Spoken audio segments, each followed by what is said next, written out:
Hi students, in last video we learn about the urine formation. Urine formation कसं होतं याबद्दल आपण last व्हिडिओमध्ये स्टडी केलं, ज्याच्यामध्ये युरिन फॉर्मेशनसाठीच्या 3 स्टेप्स ज्या आहेत त्या बघितल्या. Ultrafiltration, tubular secretion and selective reabsorption. या 3 ज्या काही स्टेप्स आहेत त्याच्या थ्रू आपल्याला लास्ट वन जो आहे ट्युब्युलर सेक्रेशन, याच्यानंतर युरिन फॉर्म होतो हे आपण पाहिलं. पण जनरली आपण जे काही इंटेक ऑफ वॉटर करतो त्याच्यावरती डिपेंड आहे की युरिन कसा फॉर्म होतो. तर जनरली जे काही वॉटर आहे आपण लेस अमाऊंटमध्ये वॉटर इंटेक केला किंवा हाय अमाऊंटमध्ये आपण वॉटर इंटेक केला तर जनरली डेली आपल्याला किती वॉटर कंझ्युम करायला पाहिजे, इंटेक करायला पाहिजे हे आपल्याला ऑलरेडी माहीत आहे. 5 to 6 litre water is per day. Okay, तर आपण जे काही सांगतो पर डेला 5 ते 6 लिटर वॉटर हे आपण ड्रिंक केलं पाहिजे, पण जनरली आपण तेवढं करत नाही. कोणी लेस क्वांटिटीमध्ये वॉटर ड्रिंक करतं, कोणी हाय अमाऊंटमध्ये वॉटर ड्रिंक करतं. तर याच्यावरती डिपेंड आहे की वॉटर कसं फॉर्म होतं. तर याबद्दल आपण आज पाहणार आहोत. जनरली जे काही युरिन फॉर्म होतो तो जो युरिन आहे तो कॉन्सन्ट्रेटेड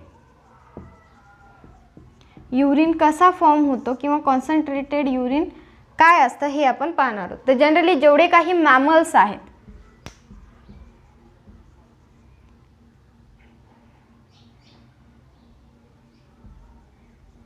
जेवढे काही मॅमल्स आहेत इन्क्लुडिंग ह्युमन्स ऑल्सो. ओके, तर त्यांच्यामध्ये जो काही युरिन फॉर्म होतो तो जनरली कसा असतो तर कॉन्सन्ट्रेटेड युरिन असतो, हाय कॉन्सन्ट्रेटेड युरिन असतो.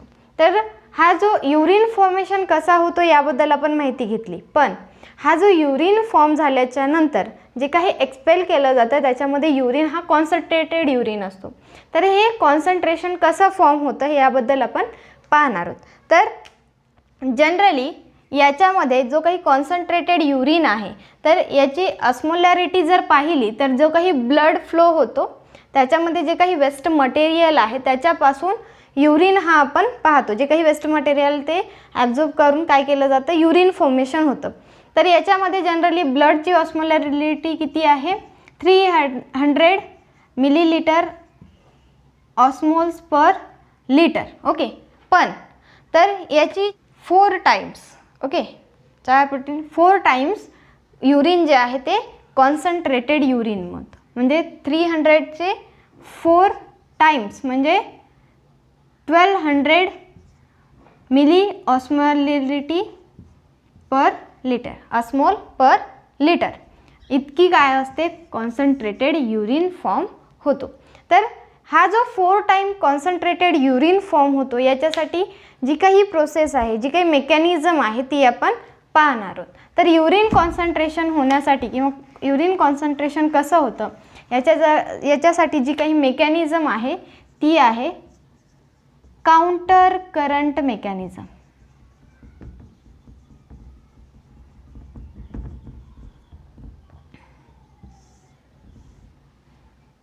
Counter current mechanism. Counter means opposite and current means flow. Okay, तर जेवढे काही नॅरोवर जे काही खूप जवळ असे 2 ट्यूब्स असतील त्या ट्यूब्समधून जो काही फ्लो होतो, एका ट्यूब्समधून हा डिसेंडिंग होत असेल तर एका ठिकाणी असेंडिंग फॉर्ममध्ये जे काही अपोजिट फ्लो होतात अशा ट्यूब्समध्ये काय केलं जातं तर काउंटर करंट मेकॅनिझम होते. तर जनरली ही जी काउंटर करंट मेकॅनिझम आहे, ज्या 2 जवळ असलेल्या ट्यूब्समध्ये अपोजिट डायरेक्शननी जो काही फ्लो होतो त्याला आपण काय म्हणतो काउंटर करंट म्हणतो. तर याच्यामध्ये जनरली काउंटर करंट जो आहे तो 2 ठिकाणी होतो. ओके, 2 ठिकाणी होतो, ज्याच्यामध्ये फर्स्ट आहे वासा रेक्टा, वासा रेक्टी किंवा रेक्टा. तर जनरली वासा रेक्टामध्ये काउंटर करंट मेकॅनिझम होते. वासा रेक्टा काय आहे तर जनरली जो काही लूप ऑफ हेनले आहे त्याच्या सराउंडिंग जी काही पेरिट्युब्युलर कॅपिलरीज आहेत जे इफेरंट आर्टेरिओलपासून येतात, ओरिजिनेट होतात, त्यांची जी काही सराउंडिंग आहे किंवा जे अराउंड आहे लूप ऑफ हेनलेच्या त्यांना आपण काय म्हणतो, व्यासा रेक्टा म्हणतो. तर या ज्या व्यासा रेक्टा आहेत तर याच्यामध्ये काय होतं तर काउंटर करंट मेकॅनिझम होतं. तर आता आपण नेफ्रॉनचे जे स्ट्रक्चर आहे ते सगळ्यांना व्यवस्थित लक्षात असेल. तरीही मी जो काही पार्ट आहे त्याच्यामध्ये जो काही आपल्याला लागणारा आहे नेफ्रॉन किंवा काउंटर करंट मेकॅनिझमसाठी अंडरस्टँडिंगसाठी जी काही डायग्राम लागणार आहे तेवढीच पर्टिक्युलर डायग्राम मी काढते. तर फॉर एक्झाम्पल हा आहे कॉर्टेक्स. दोन ठिकाणी काउंटर करंट मेकॅनिझम होतो. फर्स्टली व्यासा रेक्टा, सेकंड जो आहे तो आपण नंतर घेऊ. तर सर्वात पहिल्यांदा कॉर्टेक्स, हा जो आहे वरचा भाग तो कॉर्टेक्स आणि हा आहे मेड्युला.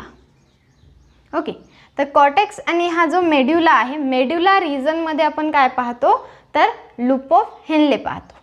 तर फॉर दी अंडरस्टँडिंग ओनली, तर हा जो पार्ट आहे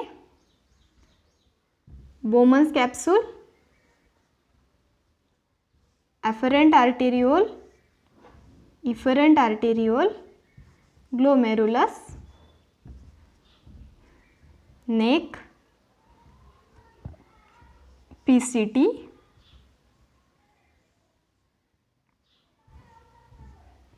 आणि इथून ओरिजिनेट होतो डिसेंडिंग लिम्फ जो की थिन आहे. इथे फॉर्म होतो लूप आणि हा जो लूप आहे तो कंटिन्यू होतो असेंडिंग लिम्बमध्ये. आणि असेंडिंग लिम्ब काय आहे तर थिक आहे. ओके, तर हा थिन आहे डिसेंडिंग लिम्ब आणि हा आहे थिक.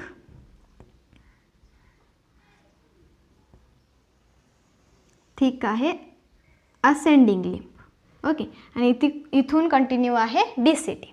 तर जनरली हा जो पार्ट आहे याच्यामध्ये याला लेबल्स करू. हा आहे डिसेंडिंग लिम्ब आणि हा आहे असेंडिंग लिम्ब. ओके, आता याच्यामध्ये जनरली जो काही स्ट्रक्चर फॉर्म होतो व्यासा रेक्टा जो आहे इफेरंट आर्टेरिओलपासून ओरिजिनेट होतो आणि ज्यावेळेस PCTला कॉईल करतो अराउंड त्यावेळेस त्याला आपण काय म्हणतो पेरिट्युब्युलर कॅपिलरीज. आणि या ज्या आहेत मी आता PCT सोबत त्याचं काहीच कनेक्शन दाखवत नाही आहे, तर डायरेक्टली मी काय दाखवते तर हा जो पार्ट आहे जो व्यासा रेक्टा त्याच्याबद्दल आपण माहिती घेऊ. तर हा आहे ओरिजिनेट कुठून होतो इफेरंट आर्टेरिओलपासून. आणि सर्वात पहिल्यांदा ज्यावेळेस त्याची कॉइलिंग होते किंवा जो काही ट्यूबला कॉईल होतो तर त्याची अरेंजमेंट जी आहे ती तेवढी लक्षात घ्या. तर सर्वात पहिल्यांदा जी काही डिसेंडिंग लिम्फ आहे त्याच्या पाठीमागून येऊन तो वरतून कॉईल होतो. तर हा आहे पार्ट ज्याच्या पाठीमागून तो आलेला आहे आणि हा वरतून त्याच्या कॉईल झालेला आहे. ओके, हा आहे व्यासा रेक्टा रेक्टी. तर व्यासा रेक्टा आपण कशाला म्हणतो जो काही नेफ्रॉन आहे ज्याच्यामध्ये इफेरंट आर्टेरिओलपासून ओरिजिनेट होणारी जी काही ट्यूब आहे ती ट्यूब कुठे ज्या काही पार्टला कॉईल करते. जर PCT आणि DCTना कॉईल करत असेल तर त्याला आपण म्हणतो पेरिट्युब्युलर कॅपिलरीज. पण जेव्हा ती लूप ऑफ हेनलेला कॉईल करते त्याला आपण काय म्हणतो व्यासा रेक्टी. आणि हा जो व्यासा रेक्टा आहे तो जनरली एक ट्यूब लाईक स्ट्रक्चर आहे जो की दोन ट्यूब्स हे एकमेकाला लूपमध्ये आहेत आणि ते एकमेकाच्या बाजूनी आहेत. फॉर एक्झाम्पल या पोझिशनमध्ये आपल्याला व्यासा रेक्टा दिसतो. तर हा आहे डिसेंडिंग लिम्ब आणि हा आहे असेंडिंग आर्म. ओके, आपण याला आर्म्स म्हणू. तर वासा रेक्टामध्ये जो काही ब्लड फ्लो होतो, याच्यामध्ये काय होतं, ब्लड फ्लो होतो आणि याच्यामध्ये काय फ्लो होतो, फिल्ट्रेट फ्लो होतो. तर इथून जो काही फ्लो आहे तो पहिल्यांदा या साईडनी होईल आणि नंतर तो क्रॉस करून लूप नंतर तो या डायरेक्शननी फ्लो होईल. ओके, हा डाऊनवर्ड डायरेक्शननी फ्लो होतो, हा अपवर्ड डायरेक्शननी फ्लो होतो. तर या सिच्युएशनमध्ये ज्यावेळेस ब्लड हा या साईडनी येतो त्यावेळेस ही पोझिशन आहे, डायरेक्शन आहे आणि त्याच्यानंतर लूप क्रॉस झाल्याच्यानंतर या डायरेक्शनने फ्लो होतो. तर आपण काउंटर करंट कशाला म्हणतो, तर जवळ असणाऱ्या दोन ट्यूब्समध्ये जर अपोजिट फ्लो होत असेल तर त्याला आपण काय म्हणतो, काउंटर करंट म्हणतो. तर हा आहे व्यासा रेक्टा ज्याच्यामध्ये काय होतं आहे, अपोजिट फ्लो होत आहे. तर counter current mechanism through concentrated urine काय फॉर्म होतो किंवा कॉन्सन्ट्रेशन युरिनमध्ये ह्या मेकॅनिझमची काय गरज आहे. तर सर्वात पहिल्यांदा याच्या थ्रू हा जो व्यासा रेक्टा आहे याच्यामध्ये ज्या वेळेस हा ब्लड फ्लो होतो याच्यामधून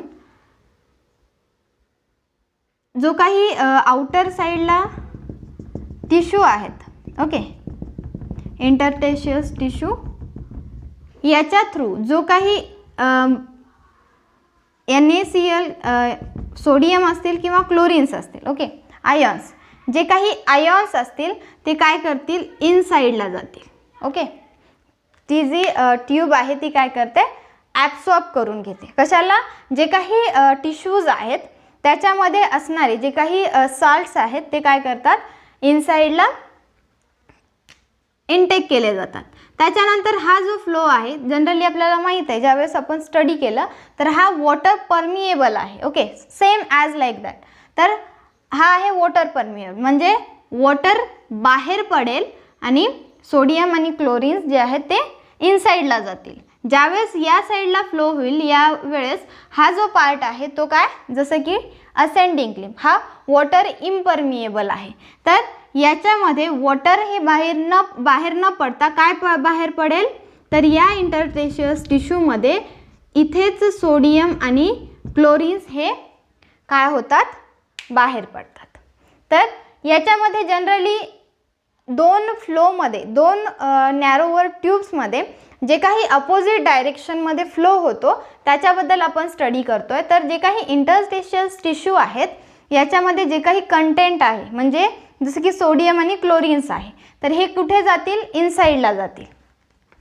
तर इथे इंटरस्टिशियल टिश्यू आहेत, याच्यामध्ये जे काही सोडियम आणि क्लोरिन्स आहेत हे काय करतील, इनसाईडला जातील. ओके, मग हा जो फ्लो आहे तो इथे येईल.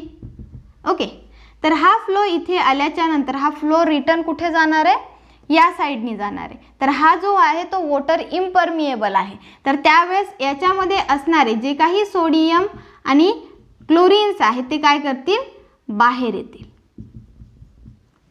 ओके, म्हणजेच काय, तर ज्यावेळेस तर सोडियम आणि क्लोरिन्स हे बाहेर पडतील.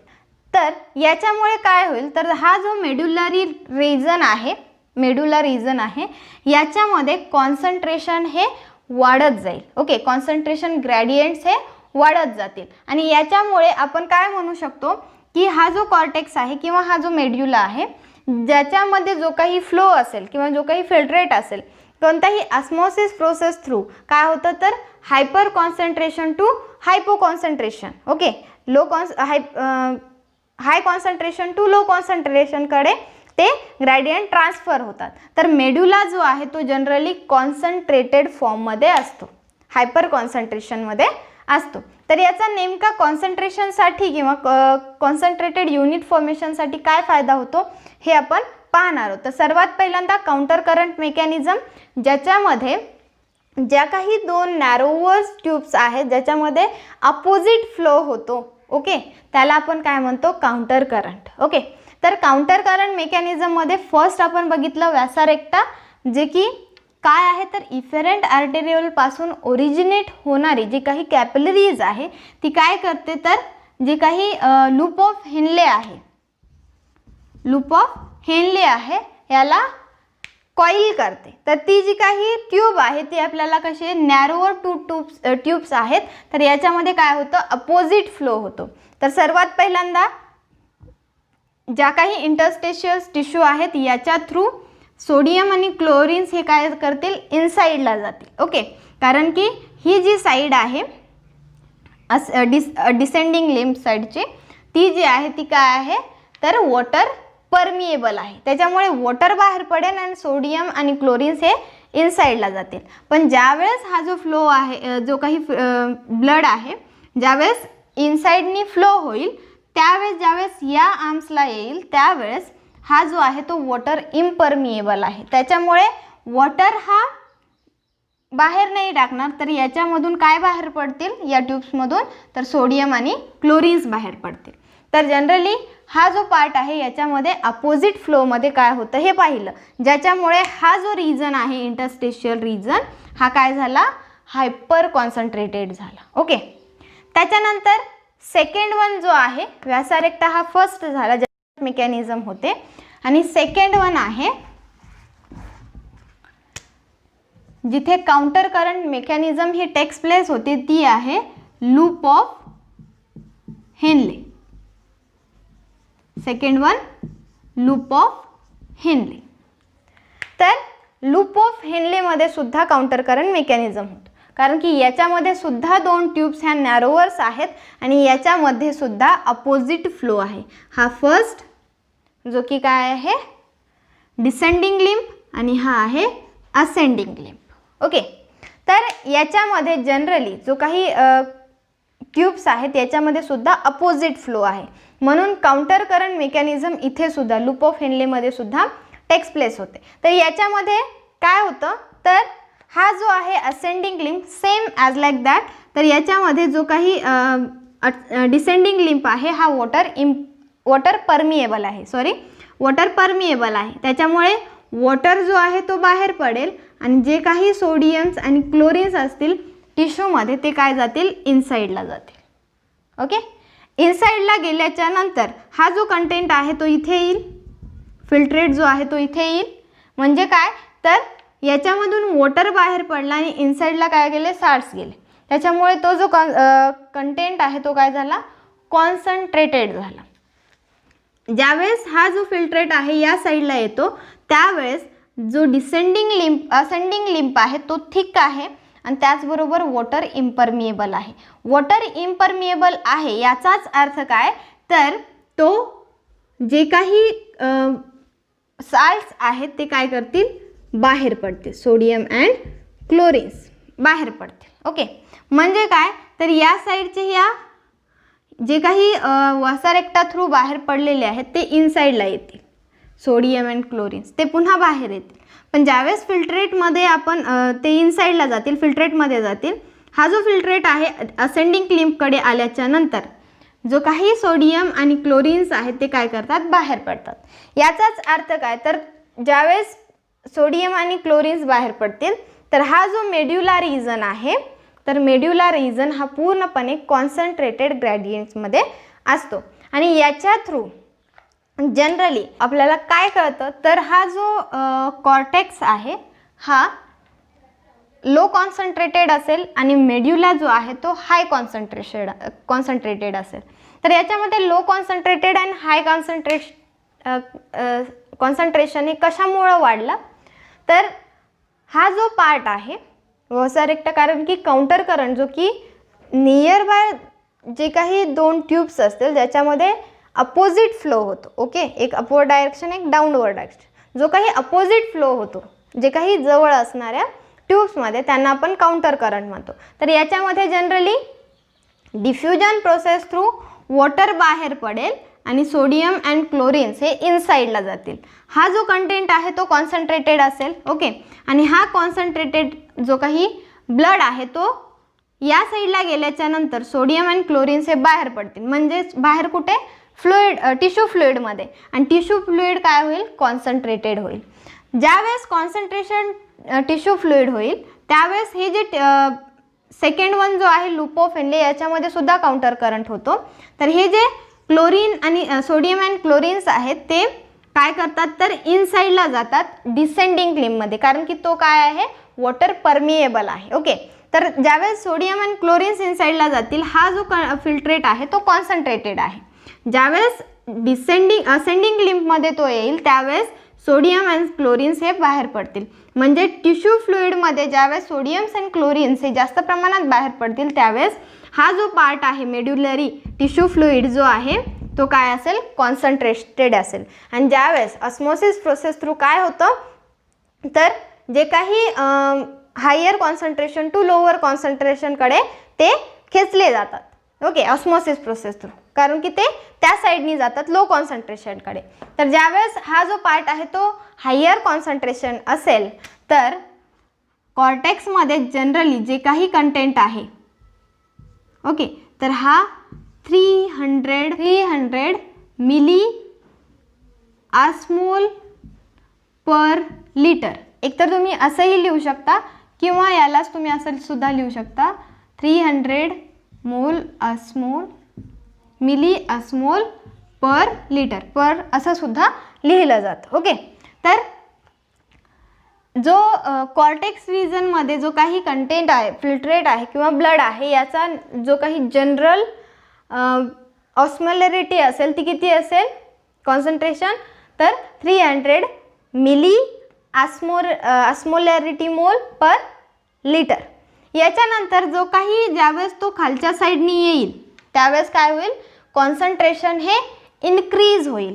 तर आपल्याला पर्टिक्युलर पार्टनी जर आपण स्टडी केलं तर कॉन्सन्ट्रेशन हे 4 टाइम्स इन्क्रीज होतं. ओके, कारण की टाईप ऑफ जो नेफ्रॉन आहे त्याच्यामध्ये लूप ऑफ हेनले हा शॉर्ट असतो. ओके, तर त्याच्यामुळे जे काही कॉन्सन्ट्रेशन आहे ते 4 टाइम्स इन्क्रीज होईल. सेकंड टाईप ऑफ नेफ्रॉन असेल जक्स्टाग्लोमेरुलर नेफ्रॉन जर असेल, जक्स्टामेडुलरी नेफ्रॉन जर असेल तो लॉंगर लूप ऑफ हेनले असतो. ओके, त्याच्यामुळे तो आणखीन जास्त कॉन्सन्ट्रेशनमध्ये इन्क्रीज होईल त्याच्यामध्ये. तर याच्यामध्ये पर्टिक्युलर पार्टनी जर स्टडी केलं तर या पार्टला काय होईल कॉन्सन्ट्रेशन हे इन्क्रीज होईल, म्हणजे 600 milli osmole per litre.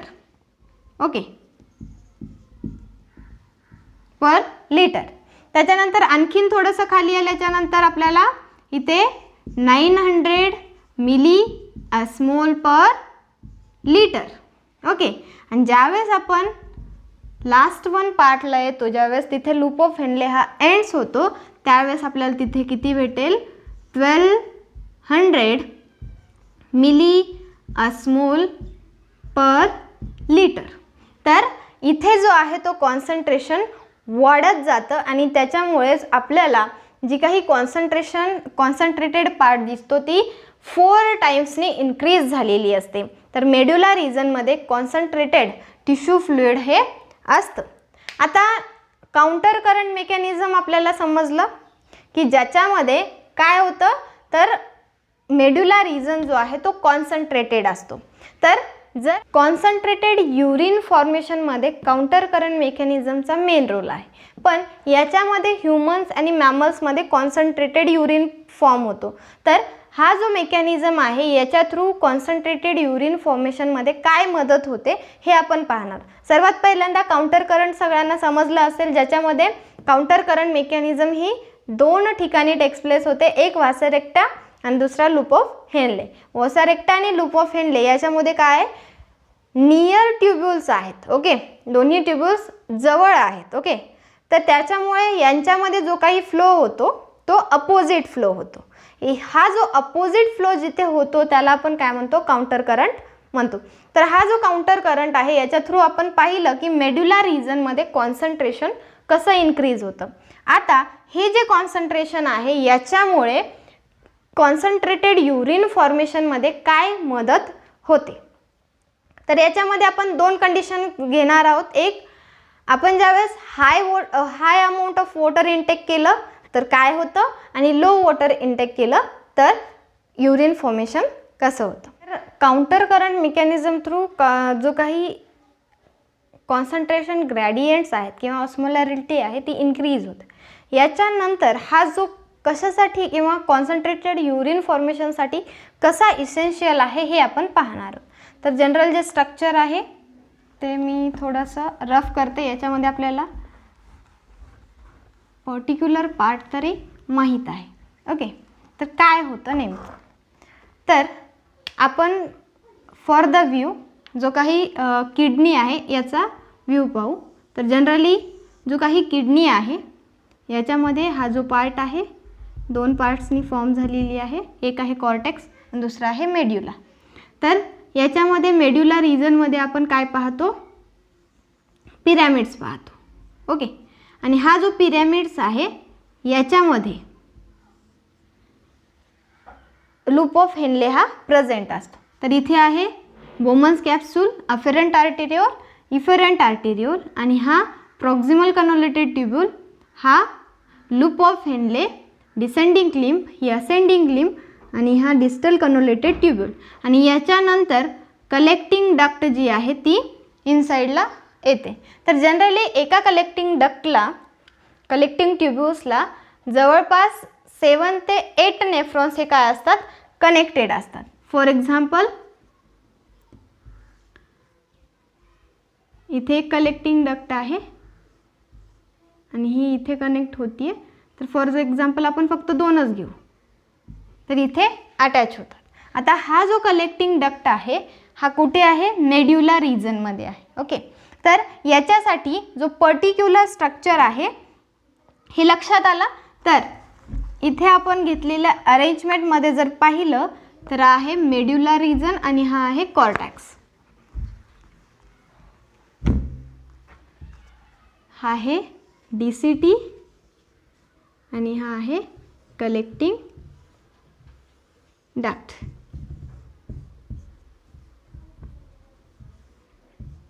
Okay, तर आता हा जो पर्टिक्युलर पार्ट आहे तो आहे मेड्युला रिजन. आणि आपल्याला याच्यामध्ये माहीत आहे की जास्त प्रमाणात कॉन्सन्ट्रेशन हे इन्क्रीज झालेले because of counter current mechanism. ज्याच्यामध्ये हेल्प कोणी केली, तर काउंटर करंट मेकॅनिझम कुठे होते, वासा रेक्टा अँड लूप ऑफ हेनलेमध्ये. याच्यामध्ये जास्त अमाऊंटमध्ये सोडियम अँड क्लोरिन्स हे काय झाले, बाहेर आले. ओके, तर इथे जो पार्ट आहे, जो काही टिश्यू फ्लुइड्स आहेत हे कसे आहेत, हायपर कॉन्सन्ट्रेटेड.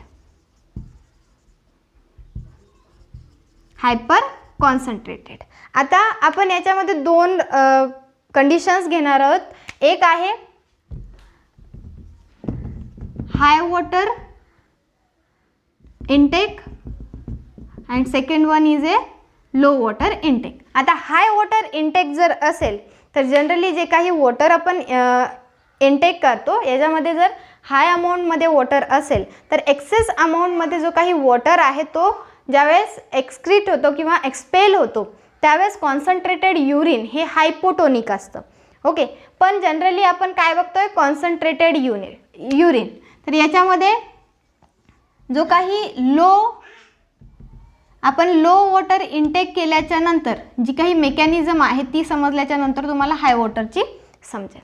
तर ज्यावेळेस लो वॉटर इनटेक आपण करतो त्यावेळेस आपल्याला माहिती आहे जे काही वॉटर आपण इनटेक केलेलं आहे जर ते युरिनमध्ये जात असेल तर आपल्या बॉडीसाठी लागणारं जे वॉटर कंटेंट आहे ते आपल्याला भेटणार नाही. याच्यासाठी आपल्या किडनीमध्ये जो काही नेफ्रॉन आहे याच्या थ्रू जे एक्सेस अमाऊंटमधलं वॉटर एक्सपेल होतं आहे त्याला रिअब्सॉर्ब केलं जातं. थ्रू जे काही वॉटर कंटेंट आहे ते असंच वेस्ट होऊ नये याच्यासाठी काय केलं जातं तर वॉटर रिअब्सॉर्ब केलं जातं. ज्यावेळेस आपल्या बॉडीमधून वॉटर कंटेंट हे बाहेर जातात युरिन थ्रू वेस्टमध्ये जातात त्यावेळेस काय केलं जातं तर वॉटर हे आपल्यासाठी खूप गरजेचं आहे. तर त्याला एक्सपेल न करता किंवा युरिनमध्ये फॉर्म न करण्यासाठी काय केलं जातं तर पिट्यूटरी थ्रू ADH हार्मोन हा सिक्रेट केला जातो. ADH anti diuretic hormone. हा जो हार्मोन आहे याच्या थ्रू वॉटर रिटेन्शन केलं जातं, रिअब्सॉर्ब केलं जातं. तर याच्यामध्ये जर समजा इथून ज्यावेळेस फ्लुइड आहे हा DCTमध्ये गेला. ओके, DCTमध्ये गेल्याच्या नंतर इथे जो कंटेंट आहे किंवा इथले जे फ्लुइड टिश्यू आहेत ते काय आहेत, हायपो कॉन्सन्ट्रेटेड आहेत, लो कॉन्सन्ट्रेटेड आहेत. ओके, तर याच्यामध्ये वॉटर हा जास्त असेल तर याच्यामध्ये साल्ट हा जास्त आहे. तर हा आहे येथे जो काही वॉटर कंटेंट आहे ते इनसाइडला जातील.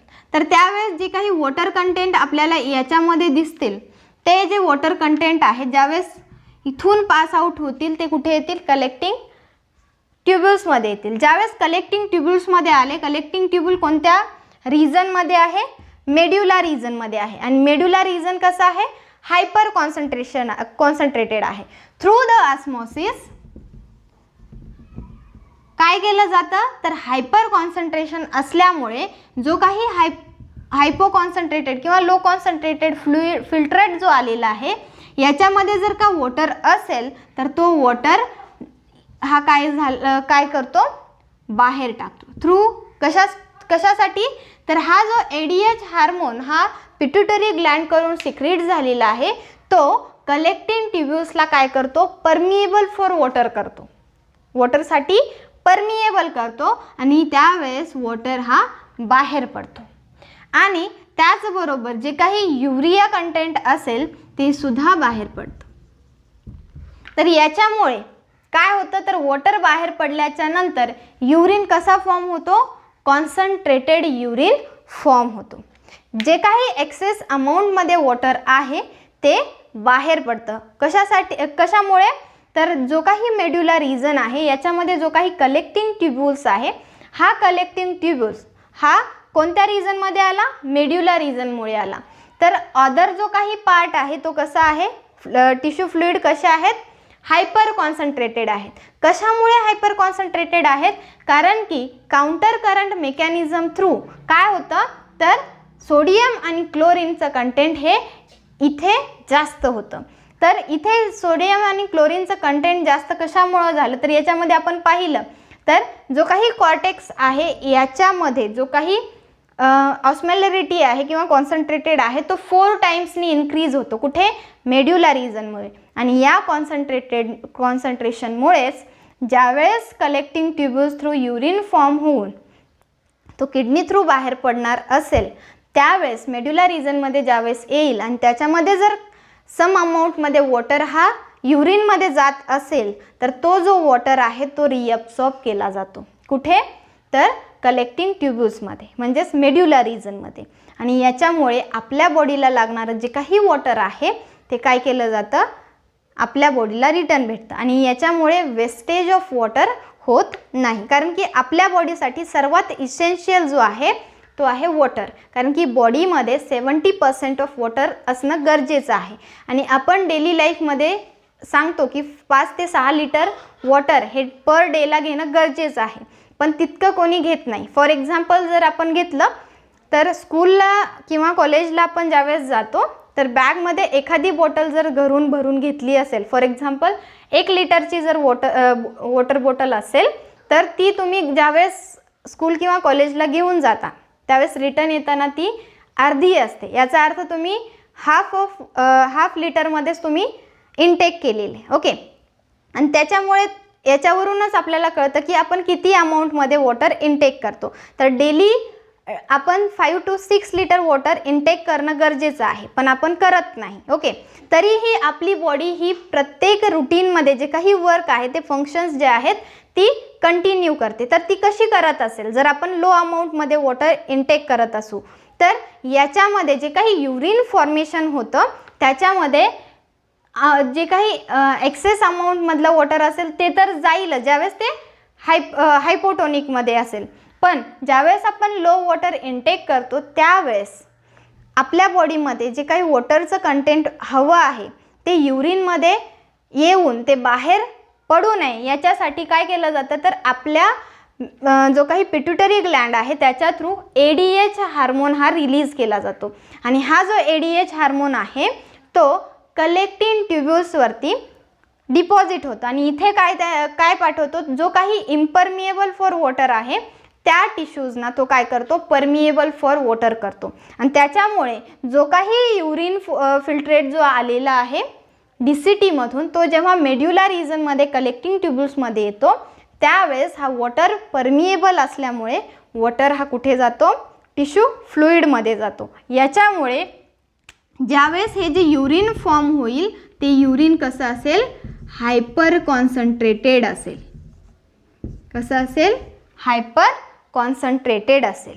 ओके, आता हे झालं लो वॉटर इनटेक केल्यामुळं काय होतं, तर समजा हाय वॉटर इनटेक जर आपण केलेला असेल, बॉडी फंक्शनिंगसाठी जेवढ्या अमाऊंटमध्ये वॉटर हवं आहे तेवढ्या अमाऊंटमधलं वॉटर हे ॲब्सॉर्ब केलं जातं आणि ते बॉडी फंक्शनिंगमध्ये राहतं. पण जर समजा एक्सेस अमाऊंटमध्ये बॉडीमध्ये वॉटर असेल तर स्वीटनिंग आणि युरिन फॉर्मेशन थ्रू ते काय केलं जातं, बाहेर टाकलं जातं. जर समजा लो वॉटर इनटेक केल्याच्या नंतर हायपर कॉन्सन्ट्रेटेड युरिन हा आपण फॉर्म झालेला पाहिला, तर हाय वॉटर असेल तर जो काही वॉटर कंटेंट आहे तर ग्लोमेरुलर फिल्ट्रेटमध्ये जो काही ग्लोमेरुलर फिल्ट्रेशन प्रेशर जो आहे तो इन्क्रीज होतो आणि त्याच्यामुळे जे काही वॉटर कंटेंट आहे तो आधीपासूनच याच्यामध्ये जास्त प्रमाणात इन्क्रीज होतो आणि इथे आपल्याला जो काही युरिन जो भेटतो याच्यामध्ये वॉटर कंटेंट असतो आणि तो असेल हायपोटोनिक. ओके, हा हायपरटोनिक. आपल्याला जो काही लो इनटेक ऑफ वॉटर केल्याच्या नंतर जो युरिन फॉर्म झाला तो असेल हायपरटोनिक आणि ज्यावेळेस आपण हाय अमाऊंटमध्ये वॉटर इनटेक केलं त्यावेळेस आपल्याला भेटेल हायपोटोनिक युरिन.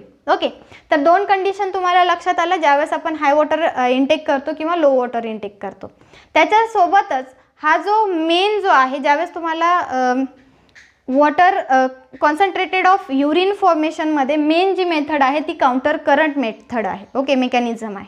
ही मेकॅनिझम लक्षात ठेवणं गरजेचं आहे. जनरली आपण जे काही कंटेंट आहे ते डिफ्युजन प्रोसेस थ्रू 3 पार्ट्सनी म्हणजे 3 कंटेंट्स आपण बाहेर पडताना पाहिले. एक सोडियम, क्लोरीन अँड युरिया.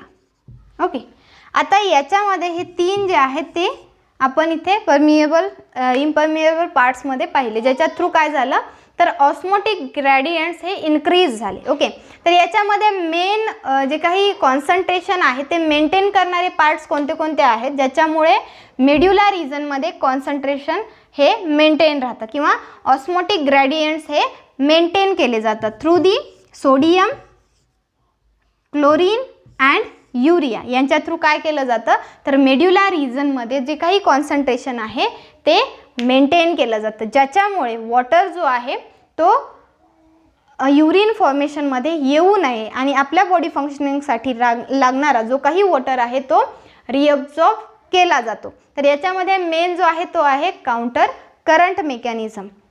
याच्यामध्ये हा जो युरिया आहे याच्यासाठी तुम्ही युरिया सायक्लिंग पाहिली असेल तर जनरली ज्यावेळेस युरिया कंटेंट हा ट्युब्युलर फ्लुइडमध्ये असतो, ज्यावेळेस हा कॉन्सन्ट्रेशन इन्क्रीज होतं त्यावेळेस सम अमाऊंटमध्ये हा टिश्यू फ्लुइडमध्ये असतो आणि सम अमाऊंटमध्ये हा युरिया फॉर्मेशनमध्ये येतो. पण जनरली हा ज्यावेळेस बाहेर येतो त्याच्यामुळे जो काही कॉन्सन्ट्रेशन ग्रॅडियंट्स आहे किंवा ऑस्मोटिक ग्रॅडियंट्स आहे तो मेंटेन केला जातो आणि हाच ऑस्मोटिक ग्रॅडियंट्स हा इसेन्शियल आहे युरिन फॉर्मेशन जो आहे याच्यामध्ये युरिन कॉन्सन्ट्रेटेड करण्यासाठी. तर युरिन कॉन्सन्ट्रेशनसाठी जो मेन पार्ट आहे तो आहे ऑस्मोटिक ग्रॅडियंट्स आणि ते मेंटेन केले जातात sodium, chlorine and urea through. तर याच्यामध्ये आपण जनरली जो काही काउंटर करंट मेकॅनिझम आहे हा व्यवस्थित लक्षात घ्या. याच्यामुळे काय इनटेक कोणता पार्ट हा परमिएबल आहे आणि कोणता पार्ट हा इम्परमिएबल आहे, कशासाठी परमिएबल आहे आणि कशासाठी इम्परमिएबल आहे हे जर तुमच्या लक्षात आलं तर तुम्ही काय करू शकता, जो काही पार्ट तुम्हाला मेड्युलर कॉर्टेक्स जो काही पार्ट आहे याच्यामध्ये युरिन जो आहे तो कॉन्सन्ट्रेटेड कसा होतो हे तुमच्या लक्षात येईल. तर याच्यामध्ये generally Vasa रेक्टा and loop of Henley या 2 ट्युब्यूल्समध्ये जनरली काय होतं काउंटर करंट मेकॅनिझम होतं. काउंटर करंट मेकॅनिझममध्ये हा जो पार्ट आहे तो आहे डिसेंडिंग लिम्फ आणि हा आहे ascending lymph, same as like that in loop of Henley. याच्यामध्ये हा जो पार्ट आहे तो आहे डिसेंडिंग लिंक आणि हा आहे असेंडिंग लिंक. तर अपोजिट डायरेक्शननी फ्लो होत असताना ज्याच्यासाठी परमिएबल आहे तर दुसऱ्यासाठी तो इम्परमिएबल असेल. ओके, तो जो पार्ट आहे जनरली फॉर एक्झाम्पल डिसेंडिंग लिम्फमध्ये डिसेंडिंग लिम्फ ही थिन आहे. ओके, आणि वॉटर परमिएबल आहे. ओके, म्हणजेच सोडियम आणि क्लोरीनसाठी ती इम्परमिएबल असेल.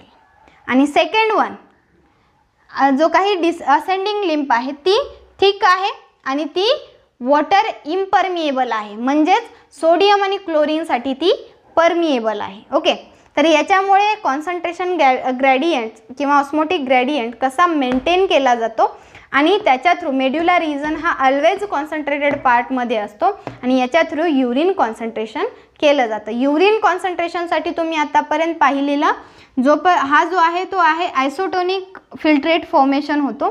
त्याच्यानंतर जेव्हा लूप ऑफ हेनलेमध्ये पार्ट येतो, फिल्ट्रेट येतो, त्यावेळेस आपण इथे बघितलं counter current mechanism through medullary region कसा आहे, कॉन्सन्ट्रेटेड आहे. त्याच्यामुळे एक्सेस अमाऊंटमध्ये जे काही वॉटर आहे ते फिल्ट्रेटमध्ये जात नाही आणि तिथेच ते काय केलं जातं, रिॲब्सॉर्ब केलं जातं आणि त्याच्यामुळे जो काही युरिन फॉर्मेशन आहे त्याच्यामध्ये वॉटर हे जास्त प्रमाणात जात नाही. त्याच्यामुळे जो काही युरिन फॉर्म होतो तो कॉन्सन्ट्रेटेड युरिन फॉर्म होतो. तर जनरली जो काही कॉन्सन्ट्रेटेड पार्ट आहे किंवा ऑस्मोटिक ग्रॅडियंट्स हे इसेन्शियल असल्यामुळे युरिन हे कॉन्सन्ट्रेटेड फॉर्म होतं.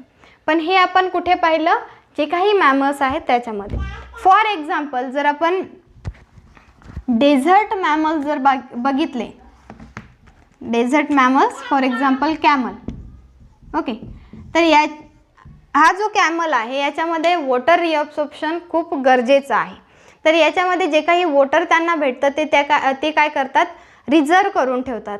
तर हे जे रिझर्व करतात म्हणजेच काय, तर त्यांच्या युरिन फॉर्मेशनमध्ये जो काही युरिन आहे तो मोर कॉन्सन्ट्रेटेड असतो आणि याच्यामध्ये वॉटर हा बिलकुल तिथे जात नाही आणि तो रिअब्सॉर्ब केला जातो.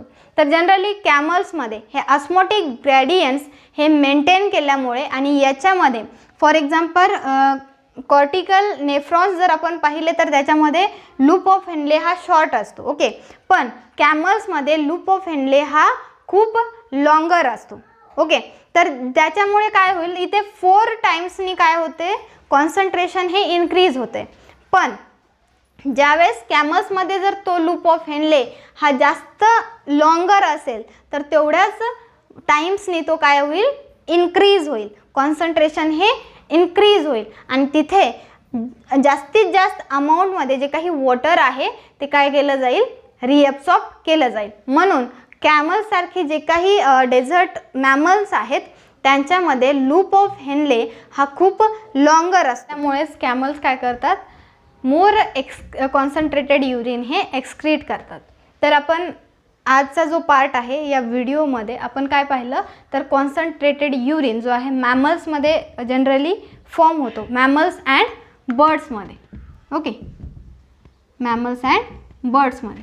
तर याच्यामध्ये आपण काय पाहिलं, तर हा जो पार्ट आहे तर कॉन्सन्ट्रेटेड युरिन हा कोणत्या मेकॅनिझम थ्रू फॉर्म होतो, तर काउंटर करंट मेकॅनिझम थ्रू होतो. आणि काउंटर करंट मेकॅनिझम जनरली 2 ठिकाणी होतात. तर पहिला vasa recta and second loop of Henle. Vasa recta आणि लूप ऑफ हेनले या दोन्हीमध्ये जे काही काउंटर करंट मेकॅनिझम आहे ती टेक्स प्लेस होते. म्हणजेच काय, तर ह्या ज्या ट्यूब्स आहेत त्या पर्टिक्युलर एकाच पार्टच्या ट्यूब्स हे एकमेकाच्या जवळ असून अपोजिट डायरेक्शननी ते काय करतात, फ्लो करतात. ओके, अपोजिट फ्लो जिथे आहे त्याला आपण काय म्हणतो, काउंटर करंट म्हणतो. आणि याच्यामध्ये जो काही असेंडिंग पार्ट आहे तो व्यासारेक्टाचा असो किंवा लूप ऑफ हेनलेचा असो, तर असेंडिंग पार्ट जो आहे तो जनरली वॉटर इम्परमिएबल आहे आणि डिसेंडिंग जो पार्ट आहे तो वॉटर परमिएबल आहे.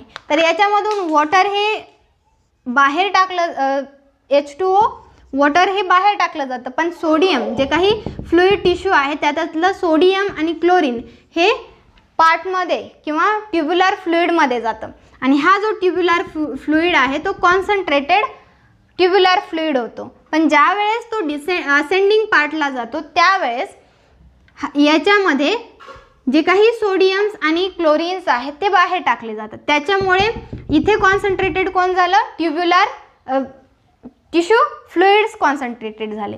त्याच्यामुळे मेड्युलर रिजन हा मोर कॉन्सन्ट्रेटेड होतो आणि counter current mechanism through osmotic gradients जे आहेत ते मेंटेन केले जातात. कॉन्सन्ट्रेटेड पार्ट हा मेड्युलाचा मेंटेन केला जातो through the sodium chlorine. Okay, आणि युरियाबद्दल आपण पाहिलं, ज्यावेळेस डिसेटी थ्रू ज्यावेळेस फ्लुईड जातो, ज्यावेळेस त्याच्यामध्ये वॉटर कंटेंट असेल, पुन्हा ते वॉटर कंटेंट ओके ते वॉटर कंटेंट बाहेर जाऊ नये, युरिन थ्रू एक्सक्रीट होऊ नये, कारण की वॉटर हे बॉडीसाठी खूप इम्पॉर्टंट आहे, इसेन्शियल आहे. तर ते वॉटर ज्यावेळेस कलेक्टिंग डक्ट हा मेड्युला रिजनमध्ये येतो, तर मेड्युला हा हायपर कॉन्सन्ट्रेटेड असल्यामुळे जर फिल्ट्रेटमध्ये ट्युब्युलर फ्लुइडमध्ये जर वॉटर कंटेंट असेल तर ते वॉटर कंटेंट हे काय केलं जातं, हायपर कॉन्सन्ट्रेशनमुळे बाहेर हे ऑस्मोसिस प्रोसेस थ्रू बाहेर पडतं आणि आपल्याला जो काही युरिन भेटतो त्याचबरोबर युरियासुद्धा हा कॉन्सन्ट्रेशनमुळे बाहेर पडतो. तर इथे जे काही युरिन फॉर्म होतो तो कसा असतो, कॉन्सन्ट्रेटेड युरिन आपल्याला भेटतो. तर ही आहे काउंटर करंट मेकॅनिझम थ्रू आपल्याला युरिन फॉर्मेशनमध्ये कॉन्सन्ट्रेटेड युरिन कसं फॉर्म होतं हे आपण पाहिलं. तर मेन जो आहे आपल्याला जनरली इथे 300 मिली ऑस्मोल पर लिटर इतकं कॉन्सन्ट्रेट ऑस्मोलॅरिटी आपण पाहिली होती. पण ज्यावेळेस ते आपण खाली खाली जातो त्यावेळेस लुपोफेंडलेच्या एंड पार्टपर्यंत जर पाहिलं तर आपल्याला जी काही ऑस्मोलॅरिटी आहे ती किती भेटेल, 4 टाइम्सनी इन्क्रीज झालेली भेटेल. म्हणजेच किती, 1200 milli osmole per litre. Okay, तर इतकी ऑस्मोलॅरिटी आपल्याला भेटते. त्याचबरोबर आपण फॉर एक्झाम्पल पाहिलं तर कॉन्सन्ट्रेटेड युरिन हे डेझर्ट मॅमल्समध्ये हे खूप कॉन्सन्ट्रेटेड असतं आणि कॉन्सन्ट्रेटेड युरिन ते एक्सक्रीट करतात. तर त्यांच्यामध्ये जो काही लूप ऑफ हेनले आहे तो खूप लॉंगर लूप ऑफ हेनले असतो. इथे जर आपण कॉर्टिकल नेफ्रॉन्समध्ये पाहिलं तर ते 4 टाइम्सने इन्क्रीज होतं. पण जेवढा लॉंगर जसं की जेक्स्ट्रा मेडुलरी नेफ्रॉन जर पाहिला तर तो आणखीन इन्क्रीज होईल. ओके, तर ऑस्मोलॅरिटी इन्क्रीज होईल, कॉन्सन्ट्रेशन हे मोर इन्क्रीज होईल. त्याचप्रमाणे यांच्यामध्ये लॉंगर नेफ्रॉन असल्यामुळे तिथे ऑस्मोलॅरिटी आणि जे काही कॉन्सन्ट्रेटेड ग्रेडियंट्स आहेत ते खूप प्रमाणात इन्क्रीज होतात. त्याच्यामुळे जे काही डेझर्ट मॅमल्स आहेत ते काय करतात, कॉन्सन्ट्रेटेड युरिन हे एक्सक्रीट करतात. ओके, तर आपण आज कॉन्सन्ट्रेटेड युरिन हा पार्ट पाहिला. व्यवस्थित रीड करा आणि जर समजत नसेल तर डबल रिपीट तुम्ही तो व्हिडिओ पाहू शकता, ज्याच्यामुळे कुठे काय एक्सचेंज होतं याच्यामुळे तुम्हाला ते व्यवस्थित लक्षात राहील.